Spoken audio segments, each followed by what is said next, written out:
आज हम लोग यूनिवर्सिटी ऑफ कैंटरबरी जाने वाले हैं और मैंने यूनिवर्सिटी ऑफ कैंटरबरी के बारे में हमको कुछ जानकारी मिले, इसके लिए मैंने गुंडू भाई से बातचीत की है। गुंडू भाई महाराष्ट्र से हैं और 1-2 साल पहले डेटा साइंस के यूनिवर्सिटी में स्टूडेंट थे और यूनिवर्सिटी के पास ही इनका घर है। तो मैं ना सिर्फ गुंडू भाई के साथ आज हम लोग कैंटरबरी यूनिवर्सिटी देखेंगे, बल्कि साथ ही उनके घर भी चलेंगे, वहाँ चाय भी पियेंगे और गुंडू भाई आपको यूनिवर्सिटी के बारे में और यूनिवर्सिटी के में पढ़ाई करने के दौरान जो स्टूडेंट्स को जो स्ट्रगल करना पड़ता है उसके बारे में और पढ़ाई करने के बाद जो अपॉर्चुनिटीज़ अवेलेबल हैं उनके बारे में जैसा उनका अनुभव रहा वो हमारे साथ साझा करेंगे। मैं यहाँ से ग्रेजुएट हुआ हूँ 2019 में। अच्छा गुंडू भाई, आपने पढ़ाई क्या किया? मैंने पढ़ा है post graduate diploma in health science. नहीं, थोड़ा ज़ोर से बोलो गुंडू भाई, आराम दो, आराम से, ऐसी कोई बात ही नहीं। मतलब कैसा रहा आपका 1 साल का कोर्स? बढ़िया रहा, मुझे तो अच्छा लगा। सब इंडिया से तो बहुत डिफरेंट है यहाँ पे और मैं इनकरेज करूँगा कि आप लोग यहाँ आके पढ़े। अच्छा मुझे एक बात बताओ गुंडू भाई ये आपका 1 साल का कोर्स था, वो कब शुरू हुआ और कब ख़त्म हुआ? हमारा यहाँ का डिग्री का रिक्वायरमेंट की मोर देन 30 वीक्स कोर्स होना चाहिए, तो मेरा लगभग 30-32 वीक्स का कोर्स था और लेकिन बोलने के लिए वो 1 ईयर का कोर्स बोलते हैं। लेकिन फिनिश हो जाता है 1-2 महीने पहले ही, साल के 2-3 महीने पहले ही फिनिश हो जाता है तुम्हारा कोर्स। और गुंडू भाई मुझे एक बात बताओ, आपके जो बैच था डेटा साइंस का, उसमें कितने स्टूडेंट थे और मतलब उनका रेशियो क्या था कि सारे स्टूडेंट इंडियंस ही थे या दुनिया के किसी कोई दूसरे हिस्से से भी कोई पढ़ने आया था? Most of the students India China से रहते हैं और लोकल स्टूडेंट जो है वो 1-2 रहते हैं। मैं चाहता हूँ कि आप थोड़ा इस यूनिवर्सिटी से इंट्रोड्यूस कराओ यार, कम से कम जो भी 20-25 लोग इस ब्लॉग को देखते हैं उन सभी को पता मुझे तो थोड़ा इतना यूनिवर्सिटी थोड़ी पता है, मैं तो हर एक बिल्डिंग नहीं, लेकिन कम से कम जो मेन बिल्डिंग है, जैसे लाइब्रेरी कहाँ है, एडमिन ब्लॉक कहाँ पर है। तो अभी हम जा रहे हैं एडमिन बिल्डिंग और यूनिवर्सिटी की जो लाइब्रेरी है वो आमने सामने है दोनों। अभी आपको जो दिखाई दे रही है अभी ये है एडमिन बिल्डिंग। अच्छा गुंडू भाई एक बात बताओ यार, क्योंकि ना वैसे आपने बहुत सारी यूनिवर्सिटीज़ इंडिया में भी देखी ना, तो मतलब कितना स्टार्क डिफरेंस था, मतलब क्या चेंजेस थे जब आप यहाँ पर आए? यहाँ पे मेनली एडवांसमेंट ज़्यादा लगता है, जो भी इंफ्रास्ट्रक्चर है बहुत एडवांस है कंपैरेटिवली इंडिया से। इतना बहुत है, तुम थोड़ा करीब रुको ना मेरे पास, भी दिखाओ भैया, मेरे पास में रुको ना, ठीक है? और आ जाओ। और कोई ज़्यादा करीब, इतना बहुत है।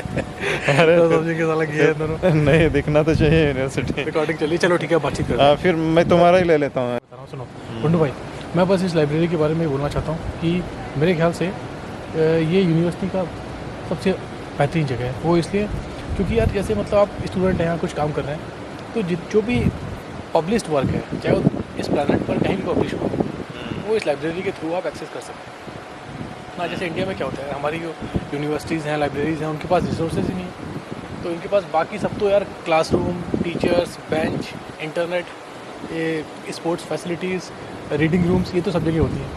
मतलब क्या यूनिवर्सिटी को रिमार्केबल बनाता है, मतलब मेरे ख्याल से जो इस यूनिवर्सिटी की सबसे बड़ी स्ट्रेंथ है वो एक है इनकी लाइब्रेरी और दूसरा इनके टीचर्स की कॉलेज। मैं यूनिवर्सिटी के बारे में बातचीत कर रहा था क्योंकि यार ये है, सच ये है कि यहाँ पर ज़्यादातर मास्टर्स के प्रोग्राम 1 साल के हैं और जो बच्चे इंडिया से आते हैं, और जब तक हमको पता चल पाता है कि ये यूनिवर्सिटी क्या क्या फैसिलिटीज़ स्टूडेंट्स को ऑफ़र करती है और कैसे हम यहाँ मौजूद सुविधाओं का फ़ायदा अपनी पढ़ाई के लिए उठा सकते हैं, मतलब उससे मैक्सिमम बेनिफिट ले सकते हैं, तब तक कोर्स ही ख़त्म हो जाता है ना। तो अब आप इमेजिन करिए कि आप 15 लाख, 18 लाख, 20 लाख रुपए फीस देते हैं, लेकिन 10-11 महीने में जब तक आपको सिस्टम समझ में आए लाइब्रेरी कैसे काम करती है, ऑनलाइन रिसोर्सेज कैसे यूज़ करने हैं, राइटिंग के लिए जो बेसिक सॉफ्टवेयर यूज़ हो सकते हैं उनको कैसे आप यूज़ करेंगे, तब तक कोर्स ख़त्म।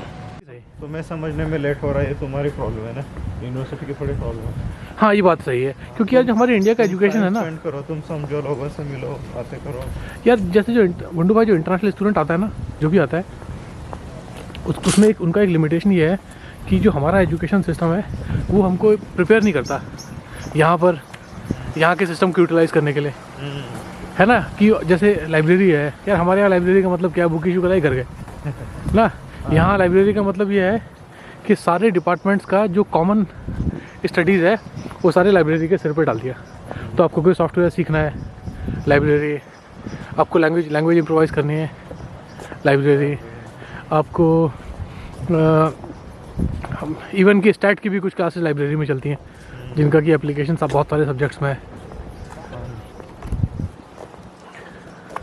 हाँ, और दूसरी वजह ये भी है कि यार हम लोग बहुत सारा हैवी लोन लेके आते हैं इंडिया से ज़्यादातर डेवलपिंग कंट्रीज से, और उस लोन के पीछे पड़ते हैं। हाँ, उस लोन को वापस करने का बहुत प्रेशर रहता है।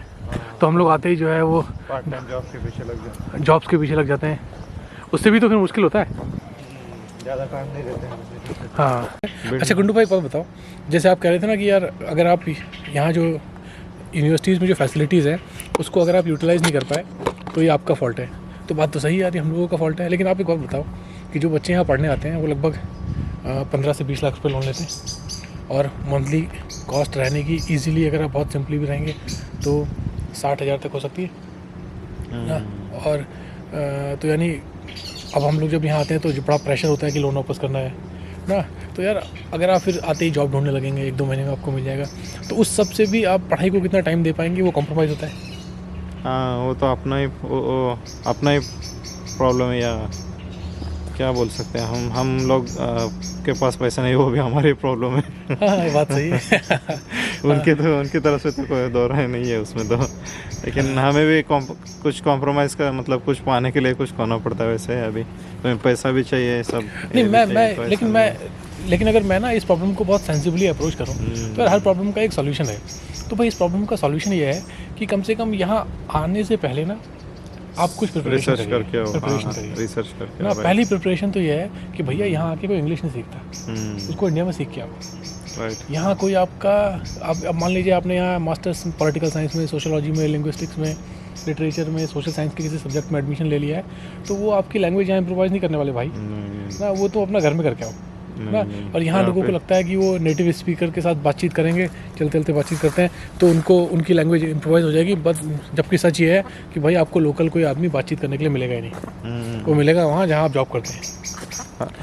हर कोई अपने काम में बिजी रहता है, तो तुम्हारे लिए कोई टाइम नहीं निकालेगा। हाँ, और मैंने एक बात और देखी यहाँ ना, यूनिवर्सिटी की अप्रोच है ना थोड़ा इस तरह की है कि जैसे कोई कॉर्पोरेट इंस्टीट्यूशन काम करता है ना, और हर एक स्टूडेंट एक क्लाइंट है, तो वो उसको सर्व करते हैं, बात खत्म, चले गए। जैसे इंडिया में यूनिवर्सिटीज़ में होता है ना यार कि आप बहुत सारे अपने जो आपके पीयर्स होते हैं उनसे भी सीखते हैं। क्लास में एक माहौल होता है जिसमें बच्चे एक दूसरे के साथ इंटरेक्ट करते हैं ना। यहाँ ये सब आपको कुछ नहीं मिलेगा। हर एक को अपनी प्राइवेसी है खुद का। हाँ। आपको याद है जो वो डिबेटिंग क्लब था जिसमें एक बार आप गए थे, तो उसने बोला कि आप डिबेटिंग क्लब में आइए, आपका स्वागत है, लेकिन अब आपका कोर्स खत्म हो गया है इसलिए आप पार्टिसिपेट नहीं कर सकते। नहीं कर सकते। तो आप इमेजिन कर सकते हो कि आप BHU में, JNU में, DU में कुछ बच्चे डिबेट की प्रैक्टिस कर रहे हैं, और कोई पुराना स्टूडेंट आता है, उसको ये कहते हैं कि भाई आओ बैठो, लेकिन आप यहाँ बोल नहीं सकते। मतलब यार ये मतलब स्टार कल्चरल डिफरेंस भी तो है। और जो कोई इंडिया से आएगा वो ये सब देखेगा और शॉक हो जाएगा। हाँ ना, उसको समझ में नहीं आएगा हुआ क्या उसके साथ। राइट। हाँ, लेकिन मुझे आपकी ये बात अच्छी लगी गुंडू भाई कि अगर हमारे पास पैसा नहीं है तो ये हमारी ही प्रॉब्लम है। ये यूनिवर्सिटी की प्रॉब्लम नहीं है। उन्होंने तो बोला है नहीं, ये तो माओ करके हमें सीखना है, हमें पढ़ना है और सेटल होना है यहाँ पे, इसलिए हम लोग आते हैं। तो ऑब्वियसली हमारी जिम्मेदारी बनती है कि तुम सब प्रिपेयर होके आओ, पैसे ये करके आओ, सेव करके आओ या लेके आओ साथ में ही। अच्छा गुंडू भाई, एक बात और, वो ये कि जैसे हालांकि मेरा एक क्वेश्चन है, हो सकता है मैं गलत हूँ, तो हम खाली चर्चा कर रहे हैं, चलते हैं इस तरफ यूनिवर्सिटी, बातचीत करते करते घर चलते हैं। वो ये कि मतलब मुझे ऐसा लगता है, अगर मैं गलत हूँ तो आप मुझे करेक्ट करना, कि यार यहाँ पर ना सोशल साइंस के जो स्टूडेंट हैं उनके लिए अपॉर्चुनिटीज़ अगर नील नहीं है तो कम से कम बहुत ज़्यादा कम है। और कंपैरेटिवली जो साइंसेज में या प्रैक्टिकल सब्जेक्ट्स में या कुछ ट्रेनिंग या कुछ मतलब कोई ऐसा सब्जेक्ट जिसकी कोई लाइव यूटिलिटी होती हो किसी इंडस्ट्री में, वो उस तरह की पढ़ाई जो लोग करने आते हैं वो ज़्यादा गेन कर सकते हैं, मतलब, और उनके लिए ज़्यादा अपॉर्चुनिटीज़ हो सकती हैं पढ़ाई पूरी करने के बाद। तो क्या इस पर क्या लगता है आपको?